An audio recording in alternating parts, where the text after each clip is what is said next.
Alright, so I made a few changes in my life, and I figured I'd share them with you guys because I didn't want to make any show prep. So, welcome to the newest episode of SDW. Super Dario World! It's a me, Dario! Woohoo!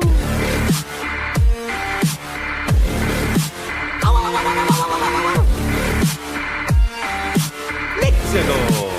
Alright, so this is basically going to be a rant. A little bit of a rant. Hopefully you enjoy that. Hopefully you enjoy when I do that. Because I really love doing it. I really... you know what? Actually, no, it's not going to be a rant. It's actually pretty positive. I'm going to be giving you some free advice if you care for it. But before I get into that, let me give you a quick reminder that you can listen to the podcast anywhere. SoundCloud, iTunes, YouTube, the iHeartRadio app, anywhere. Just type in Super Dario World Podcast. You'll find it right there. If you want to send me any comments, questions, or suggestions, you can find me at Dario the Show on Instagram or Super Dario World. You can also please follow my fan page on Facebook. I update everything there. I also send links to the podcast here if you want to listen to it a little bit easier there. I don't know. Whatever. Doesn't matter. But just, if you're listening to me, you know where to find me, so I don't even know what I do that. I probably should stop. You know what? No, I won't. It's a habit. Anyway, so I made a few changes in my life recently. I did some research over the weekend, and I'm not sure which one to start with, so I'll start off with the easiest one. I bought a brace. I brought a hand brace because the other day, it's really funny, and it's really interesting because this happened to me a few times talking to guys. We don't really take that great care about ourselves at all.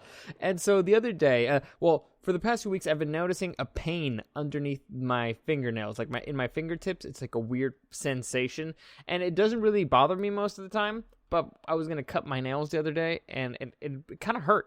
It kind of hurt a little bit, and so I was like, "Oh, I wonder what this could be." It's probably because I'm sleeping on my hand or something weird. But it was on both hands. And so I looked up some, I mentioned it to somebody else, and they're like, oh yeah, that's carpal tunnel. And I was like, what? Like, I don't have carpal tunnel. Like, yeah, do you know what carpal tunnel is? Well, not really. I haven't looked it up, but it doesn't sound like something that I have. Like, look up the symptoms. So I looked up the symptoms, and it's like, yeah, okay, I probably have carpal tunnel. And it makes sense because it happens when you work in offices a lot or when you use computers a lot. So I was like, all right, okay, I bought a brace for my hand, right? So because I don't want it to get any worse. Hopefully it'll heal before it gets any worse. And I'm kind of an obsessive person, so I tried trying a whole bunch of things to make it go away.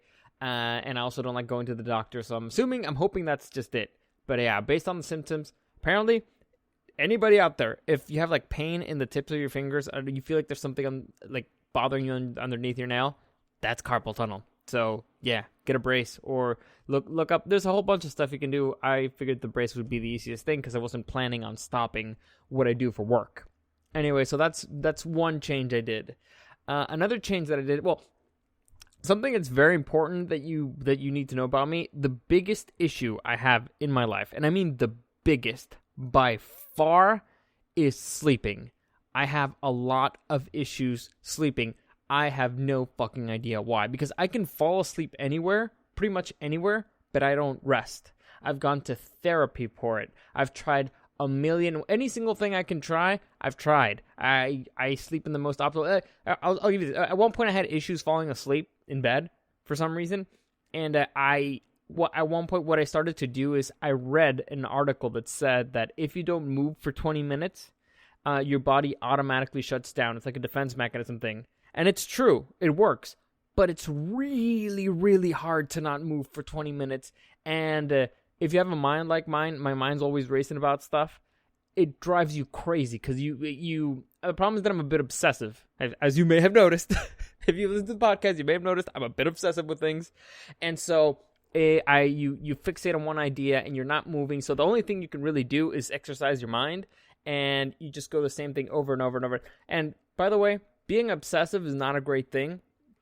I've learned this. What people don't understand is your thoughts are chemicals in your brain.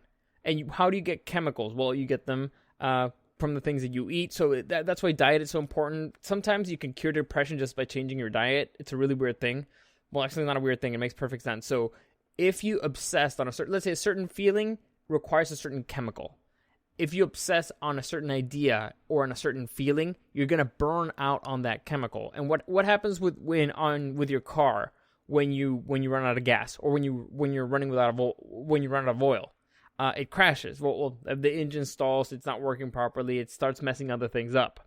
So a diet's very important, but not obsessing on a single thing is also very important. So trying to do that wasn't really helpful, and I've tried relaxation techniques. I've tried meditation. I tried therapy. And in therapy, my doctor basically said, yeah, well, the issue is that you probably just have a really high motor, right? And which is true. I'm an excitable person. I get very excited very quickly. I can go from 0 to 60 like nobody's business. And it's really weird because once it hits me, I'm up for a really long time. So he suggested, all right, for 3 hours before you go to bed, don't do anything that excites you. You know how fucking difficult that is? I tried it for a couple weeks until my next session. I was like, I can't fucking do that. I can't. Because, I mean, books get me excited. Like, most people be like, oh, I'll read before bed. No, but I get excited because of books. TV shows, they get me excited too. Movies, talking to people, I get excited. Pretty much anything you do in life will excite you if you're an excitable person. There's really minimal things you could do. It's like, all right, okay, well, the logic here, another logic is, there's a reason why I work out. I try to work out pretty much every day. And his logic was, all right, if your body's tired, if you burn out all the energy, you will fall asleep. And so that was really weird because I fell asleep, and it helps. Working out really helps to fall asleep. The problem is that I wasn't resting, and I started encountering other issues, which is like not exactly panic attacks, but when I started waking up, like in a sweat, right, in the middle of the night. And so it's like, all right, okay, well, that's not good, because I don't know if you guys know this, but when you're sleeping, your body temperature goes down. That's why when you wake up and you're kind of cold, that's why your bed feels so warm in the morning. It's because your body temperature went down. As your body temperature starts going up, that's when you wake up. That's why usually getting a hot shower in the morning really wakes you up. So the best thing you could do, because it really wakes you up. Or working out. It really, really wakes you up. Anyway, where was I? Oh, yeah. So, imagine, so I'm getting like hot flashes in the middle of the night when my body temperature is supposed to go down. And I got a Fitbit that kind of tracks your sleep. Most people wake up, I think it's like 20 to 40 times a night. I was waking up like 80.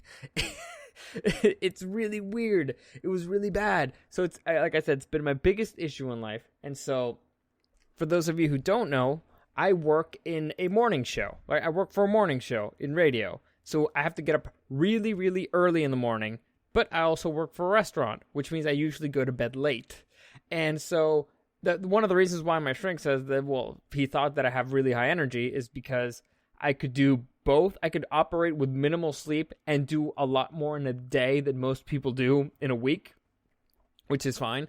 And so to me, it's like, if I could just get this one thing under control, maybe I'd be fine.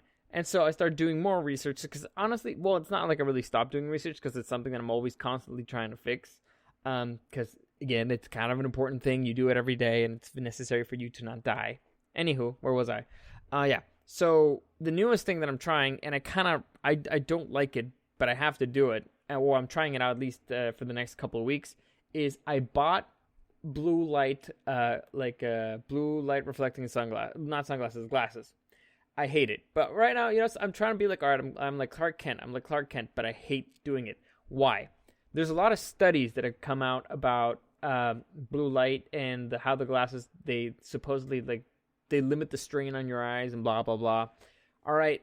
Most of that supposedly is bullshit. However, the part that's legit about blue light, about blue glasses, I'm just calling them blue glasses. The thing that's legit is that it's been proven scientifically that the issue with blue light is that it reduces the amount of melatonin that your body produces while you sleep. And you need melatonin to sleep. You need melatonin to sleep both deeply at night. And so by wearing the blue light sunglasses, the blue light glasses, hopefully that'll help you regulate that stuff. It's not a guarantee, and especially if you spend more than 6.5 hours looking at a screen. Now at the station, I have 3 screens in front of me, so plus my phone. So I'm always like bombarded by blue light. here at home right now, the computers that I have 3 monitors in front of me. I'm bombarded by blue light. And so it's like, all right, okay, maybe this is it. Maybe this is the thing. So I'm hopeful. And honestly, I wanted to share that with because I'm assuming somebody out there listening also has sleeping issues. It wasn't just me bitching about my sleep issues. In fact, usually the things that I talk about is because I want to help. So if there's somebody out there that has sleep issues, I'll keep you posted if it works. If it doesn't, then I probably saved you money. But yeah, apparently it's a thing, and I'm hoping it works. I'm really hoping it works because I'm really tired. And that brings me to the actual legit bigger news, the big change. For the first time in almost a decade. No, not almost a decade. Really? Was it almost a decade? I don't know. But let's say a good over 5 years, I think. For the first time in over 5 years, I put in my 2 weeks notice in a job. In a job that I actually enjoyed. That I enjoyed working there. For those of you who don't know, I have 3 jobs. 2 restaurants and the radio station. I did not quit the radio station, by the way. I quit one of the restaurants, the most recent one. Actually, the one that I worked in the most, for several reasons. One of the big one is I like listening, to podcasts because podcasting is what I do, and I like listening to psychology stuff mainly because I want to understand certain things about myself and the world and blah blah blah. But I was listening to somebody and they were talking about being your own tyrant. Now, it was procrastination and being your own tyrant. And basically, what they were talking about is plan out. Well, to avoid procrastinating, you need to plan out your day, right? And while you're planning out your day, it doesn't mean just what you have to do, what you have to get done. Is what do you need to do in this day to make it a good day, an enjoyable day, meaning that you were productive, but you also enjoyed living it, that you ended up a little bit better than the day before.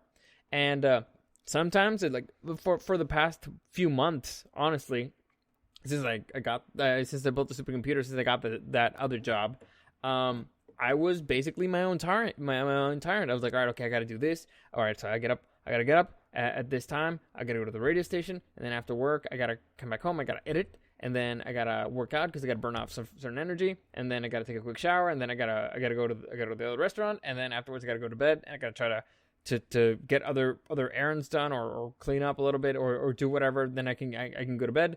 And hopefully it won't be too late. And I'll be able to get up again super early. So it's all just a whole bunch of stuff. And it's like a very rigid schedule that I have to follow, right? Very, very demanding, very all that stuff. And I'm like, okay, this is what I have to do. This is what I have to do. This is what I have to do. But at the same time, I started thinking like, dude, I've become my own tyrant, like, because I'm not working for anybody else, really. I mean, I work and stuff, but nobody else is forcing me to do this at this pace, at this, grinding, I'm not sure what the word I'm looking for is, but at such an extreme pace, other than myself, right? I become my own tyrant, and that's something that a lot of people don't really think about. You sometimes become your own tyrant, and I don't know if you know this. Most people don't like tyrants. So it kind of, you end up in a situation where you're resentful of yourself. It's really weird. I don't feel like I'm at that point. I feel like I'm stopping at a really good point now. Because I started thinking, I kept going around in my head. It's like, okay, so I wanted to get this computer. I wanted to get all this equipment. I wanted to make my own studio at home so I could be independent and I could do more stuff. However, I don't have time to do more stuff because I have to go to work because I have to pay for all the stupid stuff that I just got. And so it's like, what the fuck was it all for? What the fuck am I even doing? What's the reason? What's the reason for all this? And so I don't know. I heard that talk and it made something click. And it's like, you know what? All right, it's not just about working yourself to the bone. It's also, you need to give yourself some time to enjoy. I think that's the big message. You need to actually, when you're planning out your day, you need to plan out what would be a good day for you, not just a productive day. Because being productive is very important, but you also need to take care of yourself. You need to get a brace when you're starting to get carpal tunnel. You need to get blue light glasses when you have fucking issues sleeping. And so, hopefully, I don't know if that resonates with anybody. Cool. If not, if you've just been listening to me rant for a really long time, Sorry, it's what I do, and it's on top of my mind today, and I didn't have time to prep because I didn't really want to. I've been thinking about this a lot, and I'm trying to remember. I've quit a couple of jobs in my life. No, okay. Usually it was for a reason where I wasn't happy. Like, for example, I remember I was working at another restaurant a few years back, and one of the bartenders quit. And so by that time I was certified as a bartender, and another bartender was like, and I was a buzzer there at that time. And the bartender was like, "Hey, okay, Dario, would you be interested in being a bartender?" I was like, "Yeah, for sure." It's like, "All right, okay, so I could train you and everything, blah blah. You already know the menu, you already know everything, you already know every people here. It would be great." And so then the owner, the bartender mentions it to the manager, the general manager. The general manager is great. "Oh, that's a great idea. Sure, perfect. Keep it in the house."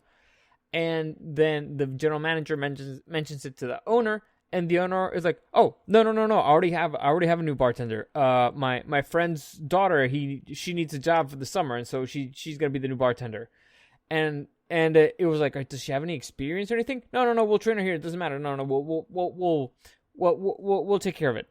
And I was like, motherfucker, like, where the fuck is your loyalty to your own fucking employees? The issue now, the problem is that I feel like I worked myself into a corner because unfortunately, I think I was too good at my job. Here's some free advice for you guys. Never be indispensable. Never like really truly be great at a job you don't like, because you will never get promoted. You will never ever get promoted if you're really, really good at a bad job. It's or a job that you don't want. It's a weird thing. If you become irreplaceable, you will never get promoted. It sucks, but it's the reality of life. It's like, no, I need you there. I can't move you up. I can't change you because I need you there. And so, yeah, free advice. Never become irreplaceable. Become good, but never become irreplaceable. It's a really, really bad thing in the long run. Anyway, so from that point, I was like, you know what? Like, fuck this place. Seriously. I had the support of the bartender, of the general manager. The only reason why this guy doesn't want is because he wants to give his buddy's daughter a job that no experience, no nothing. And also, she's not going to stay here in the long run. Fuck that. No, fuck that. This place, this owner, clear. I thought that he kind of like, you're supposed to care about your employees. He clearly doesn't. Fuck this. I'm done. So I quit. I put in my 2 weeks that day. Another job I quit. I started working at like a duty-free store. Super easy job because all I had to do was pretty much drive people to the border. It was great. I could spend a lot of time with myself in the car. It was great. Honestly, it was great. It was very enjoyable.